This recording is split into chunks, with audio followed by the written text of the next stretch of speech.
El don de lenguas, otro tema que genera controversias en la iglesia, cuando en realidad no debería ser así. Pues esto es una enseñanza apostólica explícita.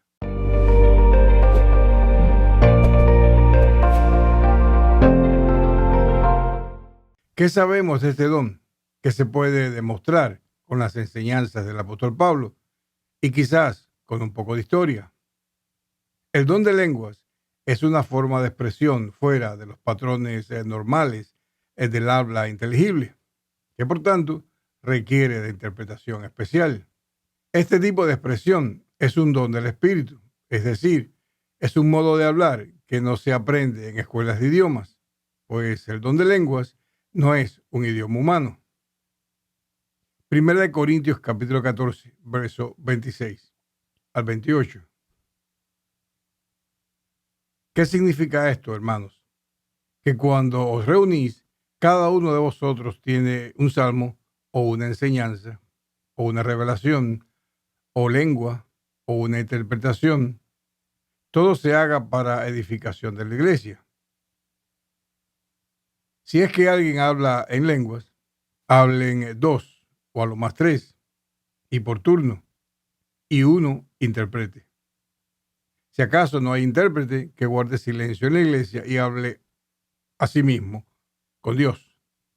Ahí no se está evangelizando en una ciudad cosmopolita o en un evento multicultural. Pablo está hablando de una reunión en la iglesia. Aquí, evidentemente, no se está refiriendo a un lenguaje conocido por los humanos. No tiene sentido hablar japonés en una congregación de habla hispana para que otro salga a traducir del japonés al español. De hecho, Pablo no habla de traducción, sino de interpretación. El sentido primario del verbo interpretar en este pasaje es explicar, exponer. El don de interpretación de lenguas no es trocar o convertir palabras por palabras, pues no existen equivalentes lingüísticos entre el lenguaje ininteligible del don de lenguas con algún idioma en el mundo. El don de interpretación es la habilidad de percibir el sentido de lo que se dice en ese lenguaje extraño y exponerlo a la iglesia en prosa, es decir, en lenguaje entendible. Ahora, ¿cómo es este modo de expresión? Recuerde que podemos expresar algo incluso sin palabras. Hay varias formas de expresiones. El don de lenguas es una de ellas. Este tipo de expresión se crea generando un sonido que no tiene sentido para el que lo produce ni para el que lo escucha. Esto toma lugar, generalmente hablando, en un estado estático donde la persona pasa a la esfera ultrasensorial, algo muy parecido a un trance. De hecho, el manual para traductores de las Sociedades Bíblicas Unidas dice que para diferenciar el don de lenguas de idiomas conocidos, se puede usar la expresión habla estática o sonidos extraños, sonidos inteligibles. En la mentalidad de algunos, esto es locura, algo que raya en lo oscuro, en el espiritismo, porque ellos no quieren o no pueden ir más allá de lo normal. Hay personas que le temen tremendamente a todo lo que sea o parezca paranormal. Para los que nunca quieren dejarle el control de sus mentes al Espíritu Santo, ni por un instante, esto es locura. Pero no es así para el apóstol Pablo y no era así tampoco para la iglesia judía del primer siglo, que estaba familiarizada con algo muy parecido, como la práctica de la profecía mántica en el helenismo y los trances proféticos del Antiguo Testamento.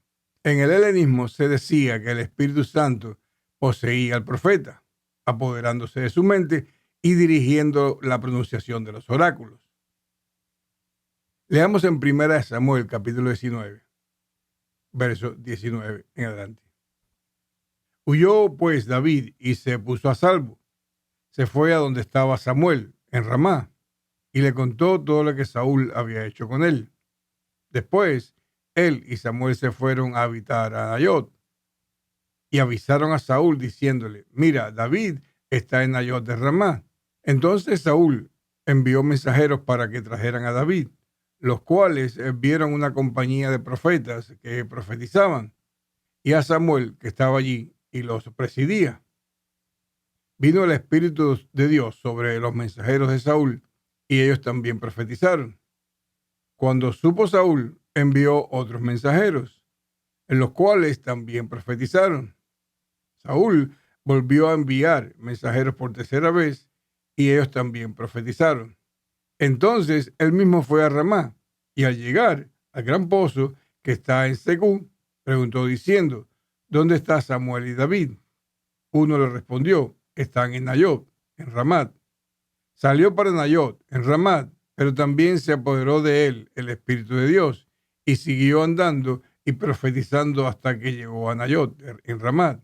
También él se despojó de sus vestidos y profetizó igualmente delante de Samuel. Estuvo desnudo todo aquel día y toda la noche. De ahí el dicho: también Saúl entre los profetas. Una de las evidencias históricas fuera de la Biblia sobre las características del don de lenguas la tenemos en Celso, un filósofo oponente al cristianismo temprano. En la obra Origen contra Celso, o contra Celso, en el libro 7 y capítulo 9, al final del capítulo, se dice que Celso describía las manifestaciones de las lenguas en la iglesia de esta manera. Cito: extrañas y fanáticas, palabras ininteligibles a las cuales ningún hombre racional le puede encontrar significado, porque son tan oscuras que no tienen ningún significado en lo absoluto, pero dan ocasión a todo tonto o impostor de aplicarlas para satisfacer sus propios propósitos. Fin de la cita. Esto decía Celso, un conocido oponente del cristianismo primitivo. Y es lo mismo que dicen hoy los que no creen en el don de lenguas. Un detalle que vale la pena mencionar es este: el hecho de que el filósofo Celso hablara de este tema indica que hablar de esa manera rara era una práctica común a finales del segundo siglo. Es decir, no fue algo pasajero. Al final del segundo siglo, la iglesia seguía practicando este don del Espíritu. Tome en cuenta eso. Tome en cuenta también que la gran evangelización del principio no se hizo al estilo del capítulo 2 del libro de los Hechos. Si es que en realidad ocurrió lo que narra ese pasaje, sin dudas, fue un hecho aislado que no se repitió nunca más. En mi opinión, es un invento del autor anónimo de este documento que se hace eco de la falacia añadida al Evangelio de Marcos, le hace Marcos capítulo 16-17. Pero bueno, este es tema para otra conversación. Ahora bien, debemos saber que este tipo de expresión no era exclusiva de la iglesia, no fue un invento del cristianismo. Un fenómeno muy similar se veía en las religiones de misterio y sobre todo dentro del helenismo. La diferencia con aquellos cultos de misterios es que el creyente lo hace en el Espíritu Santo.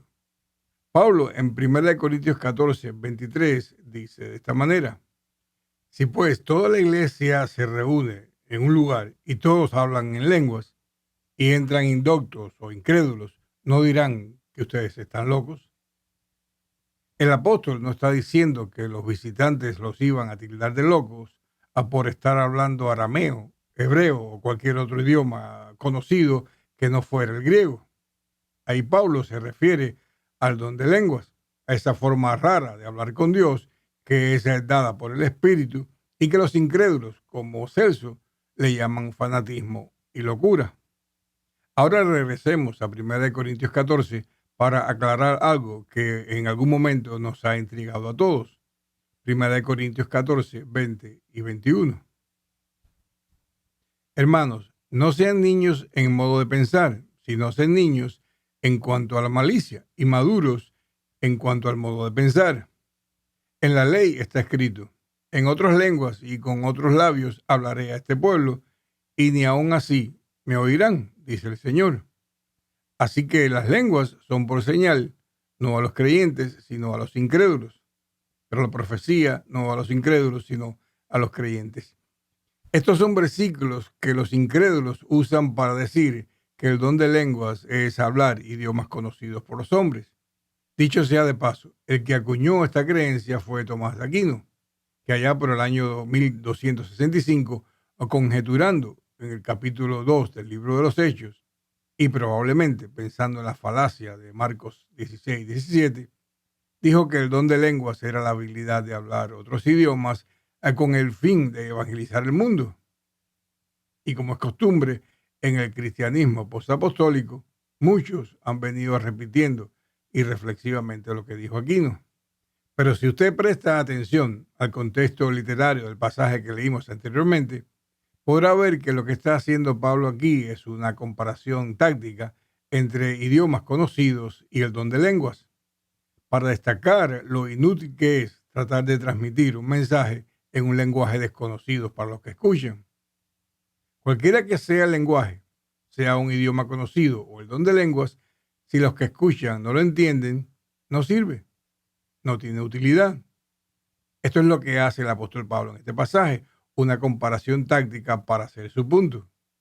Por otro lado, el estudio de este tema no se debe basar solo en la etimología de las palabras, sino más bien en el contexto donde se encuentran.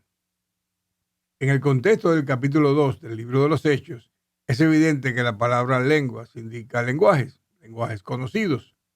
Si usted lee cuidadosamente Hechos capítulo 2, se dará cuenta de que las lenguas en aquel momento eran dialectos, no el don de lenguas que se refiere Pablo en 1 Corintios, ni a lo que se refirió Celso en su crítica de aquella práctica.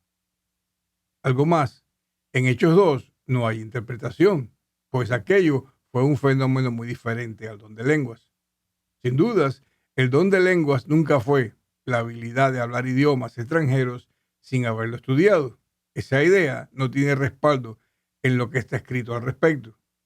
El don de lenguas es y fue una forma de expresión dada por el Espíritu que es incomprensible para el hombre. Pablo dice que el que habla en lenguas no habla a los hombres, sino a Dios. En el capítulo 2 del libro de los Hechos se le habló a los hombres. 1 Corintios capítulo 14, verso 1. Seguid el amor y procurad los dones espirituales, pero sobre todo que profeticéis. El que habla en lenguas no habla a los hombres, sino a Dios, pues nadie lo entiende, aunque por el Espíritu habla misterios. Más claro no puede estar este asunto. El don de lenguas es una enseñanza apostólica, explícita y recurrente, no una mención ambigua y aislada, ni es un don que se dio solo para la iglesia del primer siglo. Si usted no practica este don, por cualquier razón, está bien, usted no va a ser mejor o peor por hablar o no hablar en lenguas. Pero no caiga en el error de torcer la escritura para hacerle creer a otros que el don de lenguas fue algo pasajero que terminó con los creyentes de Corinto. Tampoco diga que el don de lenguas no tiene utilidad en estos días, pues el apóstol Pablo dice categóricamente que el que habla en lenguas se edifica a sí mismo y habla con Dios. El don de lenguas sirve para edificación personal y para hablar con Dios en otro nivel, más allá de lo normal. ¿No le gusta entrar en ese nivel? No lo haga, pero no critique o impida que otros lo hagan. Y mucho menos se ponga a inventarse cosas para justificar su incredulidad. Acepte que no tiene base en la Escritura para afirmar que el don de lenguas cesó. Que la gracia y la paz del Dios y Padre de nuestro Señor Jesucristo esté con usted. Bendiciones.